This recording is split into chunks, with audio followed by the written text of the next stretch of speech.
Hey, great to have you here. So back today with another Dexter related video.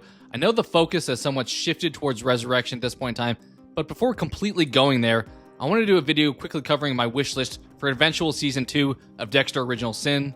We haven't gotten the green light quite yet for season 2, but it feels inevitable that any day now we'll hear that they renewed for another season. So looking at what I want to see in a season 2, I have 5 things that I'm hoping for in no particular order. Before jumping in there, if you haven't yet and you like this content, please consider subscribing to the channel. I'd be incredibly thankful to have you as part of this community. Now onto my list, starting off with number 1, and I have 2 words here, James Dokes. So Dokes was one of the greater characters in the original series, but since we lost him early on, only lasting a couple seasons, more screen time with him would be awesome here to have. So I don't think they should wait too long to introduce him to this series because realistically, what are we thinking? At the very most, Original Sin could have 4 to 5 seasons at the longest, I would say.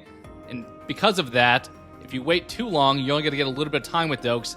And because we got such a short amount of time with him in the original series, having more time with him in Original Sin I think would make a lot of sense here. I realize the timeline may not make a whole lot of sense for when he joins Miami Metro, but having more time with him I think is a big value add for the series and a great inclusion overall, having that back and forth between him and Dexter and him being totally weirded out by Dexter. Coming in at number 2, we have having a better big bad for season 2.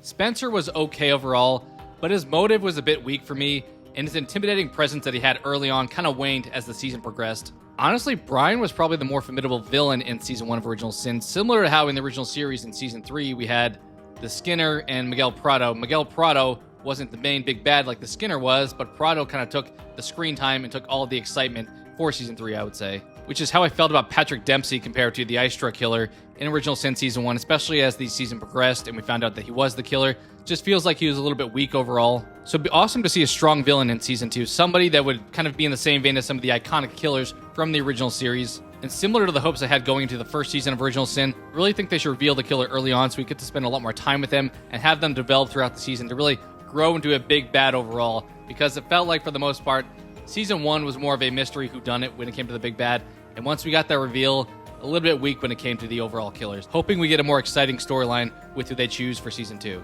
Coming in at number 3, having more scenes with and spending more time with the original Miami Metro crew, so the Masukas, the Batistas, La Huertas.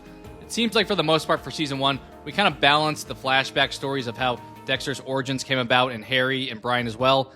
So with a lot of that already handled at this point, most of that stuff hopefully gets put behind us. We'll probably still have some flashbacks here and there, but the portion of time for each episode hopefully skews more towards the present timeline and we can have more time to spend on some of those characters. Just overall hoping we get more time with those characters, more fleshed out some of their backstories and seeing how they really progress towards that original series. Coming in number 4, we have Deb really holding her own as a separate story in Original Sin, as opposed to some of the side plots that we really got with her in Season 1.